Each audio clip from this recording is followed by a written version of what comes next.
Crick Talkies with Adnan Malik. बात करते हैं Pakistan versus South Africa. Series अख्ताम पजीर हुई, 2-1 से पाकिस्तान ने सीरीज़ जीत ली। वंस अगेन मुबारकबाद पाकिस्तान क्रिकेट बोर्ड और पाकिस्तान टीम को।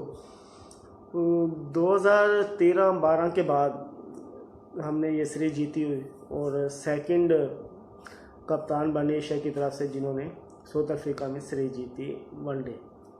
उससे पहले मिसबाह ही पहले कप्तान बने थे जो सब कोच है वनडे सीरीज जीतने में कामयाब हुए थे। उस वक्त साउथ अफ्रीका टीम तगड़ी थी बनिस्बत आज के, और उस लिहाज से देखा जाए तो हमारे भी 4 से 5 लड़के वो वाले खेल रहे हैं। शाहीन खेल रहा है, शदाब खेल रहा था, बाबर खेल रहा था, सॉरी बाबर नहीं था उस वक्त, इमाम खेल रहा था वो मैच, फ़खर वो मैच खेल रहा था। हमारी बॉलिंग में सिर्फ चेंजिंग थी, माज वसीम नहीं था, हफीज़ नहीं था, शुएब मलिक नहीं था, सरफराज भी वो मैच सीरीज़ नहीं खेले थे। अदरवाइज़ हमारी आधी टीम वही थी, उनकी भी एक आधा प्लेयर वही था, बाकी ज़्यादातर मैक्सिमम वो चेंज थे। खैर ये तो हिस्ट्री हो गई, सीरीज़ कल ख़त्म हो गई, हिस्ट्री का हिस्सा बन गई। आगे चलते पाकिस्तान ने क्या खोया क्या पाया, साउथ अफ्रीका के लिए क्या प्लस माइनस था। पाकिस्तान की बात करता चलूँ तो पाकिस्तान का टॉप ऑर्डर दर्द सर बना हुआ था। 1-2 से मसला हल होता हुआ नज़र आ रहा है। 3 बैट्समैन ऊपर के 1, 2, 3 टॉप ऑर्डर हमारा तकरीबन 600 रन्स किए हमारे, 600 रन्स भी नहीं 600 प्लस रन्स कर गया हमारा टॉप ऑर्डर इस सीरीज़ में। 310 रन्स किए फ़खर जमान ने, 200 प्लस रन्स किए बाबर आजम ने, 132 रन्स किए, तकरीबन 800 रन बनते हैं, 750 पौने 800 रन बनते हैं ये टॉप ऑर्डर ने की। लेकिन मिडल ऑर्डर इस सीरीज़ में हमारा मुकम्मल खामोश रहा, तबाही फिर गई, जिसकी वजह से हम 350 रन नहीं कर पाए। तीसरे मैच में भी दूसरे मैच में भी वो चेस बनता था, वो भी नहीं कर पाए। पहले मैच में भी हम बमुश्किल सीरीज़ मैच जीते, हालांकि वो 1 साइडेड मैच होना चाहिए था, वो भी हमने लास्ट बॉल पे जाके मैच जीता। इतनी तगड़ी बॉलिंग भी नहीं थी साउथ अफ्रीका की देखा जाए तो। बहरहाल सीरीज़ तो जीत गए, तो वो हमें जीतना चाहिए था। अब वो मिडल ऑर्डर की गलती हमारे बैट्समैनों की नहीं है, वो गलती चीफ सिलेक्टर की, जिसने मिडल ऑर्डर में बैट्समैन ही नहीं दिए। 2 बैट्समैन सेलेक्ट किए उसने 22-23 के प्लेयर से। एक अनफिट होके पाकिस्तान बैठ गया, दूसरा दानिश अजीज़ मुकम्मल तौर पर फेल हो गया। 2 मैच खिलाए, 2 मैच में उसने 7 रन किए, पहले में डक, दूसरे में 7 रन, और दोनों शॉर्ट बॉल्स पर वो आउट हो गया। खैर नया प्लेयर था, बाउंस का अंदाज़ा नहीं था। पाकिस्तान में बाउंस ख़ास तौर पर डोमेस्टिक में बाउंस नज़र नहीं आता, और इस बार तो डोमेस्टिक क्लोज था, क्लोज डोर्स में हुआ, एक ही ग्राउंड में सारे मैचेस होते रह गए।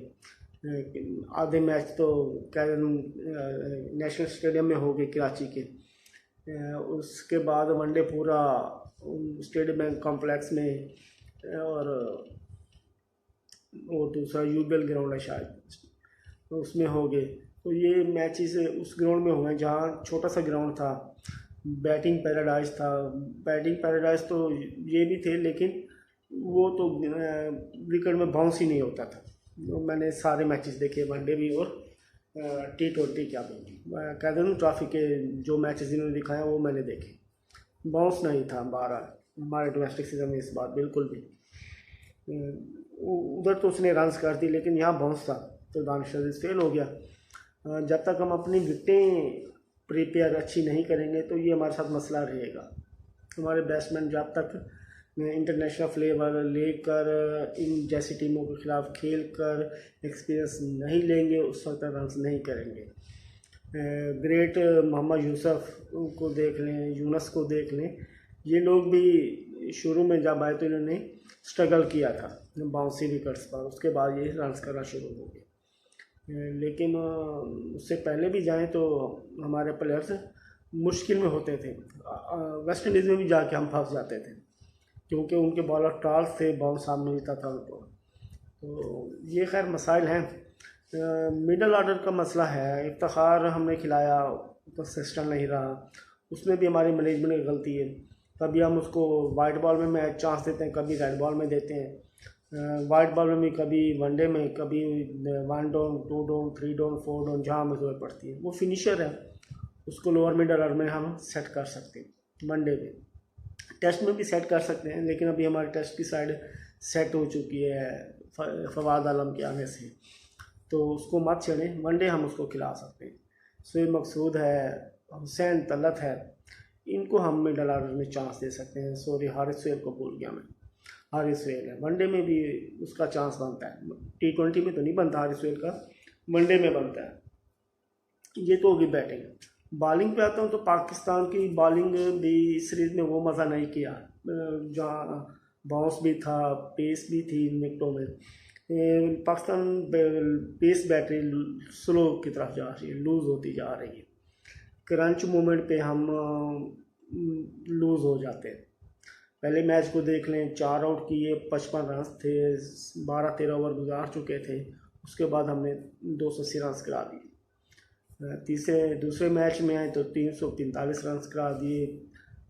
तीसरे मैच में आए तो फिर हमने 280 करा दिए 5 आउट 150 पे करने के बाद, और 5 भी टॉप ऑर्डर सारे उड़ गए थे। एक ऑलराउंडर था और एक लोअर मिडल ऑर्डर का बैट्समैन था, जो कि अपना दूसरा तीसरा मैच खेल रहा था, और 2 मैच वो बाहर बैठा हुआ था वीराने। खैर, यहाँ मैं कुछ कैप्टनसी भी स्किल्स थी। उसने पहले मैच में बॉलर्स यूज़ नहीं किए थे ठीक, वहाँ टैग करना चाहिए था। जहाँ 4 आउट हो गए थे उसने बॉलर साइड पे किए और शादाब को लिया, शादाब भी कर नहीं ले सके। शादाब भी कंसिस्टेंट नहीं रहा, अर्सा हो गया। उसने 1 साल पहले उसने परफॉर्मेंसेस दी थी, अनफिट रह गया। फिर जब से वापस आया तो उसकी ना बॉलिंग और ना बैटिंग दोनों फ्लॉप है। PSL में भी इस बार वो फ्लॉप हो गया, लेकिन हमने वाइस कैप्टन अनाउंस किया तो इसलिए हम उसको साथ लेकर आए। दूसरी तरफ देखूं तो दूसरा हमारे हसनैन हो गए, हारिस रऊफ हो गए। शहीन को मैं एज दूंगा, वो उस तरह से विकेट टेक नहीं हासिल कर रहा जिस तरह से उसको लेनी चाहिए थी। उसको एज इसलिए देता हूँ कि एक तो कंसिस्टेंट खेल रहा है, तीनों फॉर्मेट खिला रहे हैं, एक्सपीरियंस तो हासिल कर रहा है, पेस भी है, आता है, जान मारता है। पेस उसकी है। कभी कभी वो लाइन मिस कर जाता है, ओवर पिच करता है तो उसको मार पड़नी शुरू हो जाती है, तो ज़्यादा शॉर्ट चला जाता है। जब उसको दूसरी तरफ से सपोर्ट नहीं मिलती तो उसके साथ ये मसाइल है। हसन अली बहुत अरसे बाद आया तो जेन्युइन होने में, थोड़ी बॉलिंग खुलने में उसको टाइम लगेगा। बाकी हसनैन और हारिस रऊफ का कल की वीडियो भी मैंने बोला था, वो 4 ओवर का बॉलर था, 24 गेंदें करता था, 5-6 स्लो 5-6 यार्ड का बाउंसर किए 5-6 और मैच फिनिश, तो वो परफॉर्म कर जाता था। स्लो वन उसका अच्छा है। बाकी यॉर्कर पे भी मेहनत करनी पड़ेगी, यॉर्कर करते हुए वो मार्क खा जाता है। और जो शॉर्ट ऑफ लेंथ बॉल करता है वो भी उसका पड़ के अंदर की तरफ आता है ज़्यादातर, और वो भी अगर रिदम में ना हो तो उसका पड़ के टांग के पे आता है, वहाँ उसको मार पड़ती है या वाइडर हो जाता है। एक तो क्रीज़ बहुत ज़्यादा इस्तेमाल करे, जो क्रीज़ है कभी वाइडर जाता है, कभी मिड में आता है, कभी क्लोज आता है। ये वकार यूनुस को देखना होगा, उसको के स्टेबल रहे। क्रीज़ का यूज़ उस वक्त करते हैं जब आपको विकेट ना मिल रही हो, बैट्समैन सेट हो चुका हो, तो उसका यूज़ करते हैं। लेकिन जब आप रिदम में नहीं हैं तो कोशिश करें आप अपनी क्रीज स्टेबल रखें। करीब विकेट्स के करीब जितनी बॉलिंग करेंगे उतनी अच्छी बॉलिंग होगी।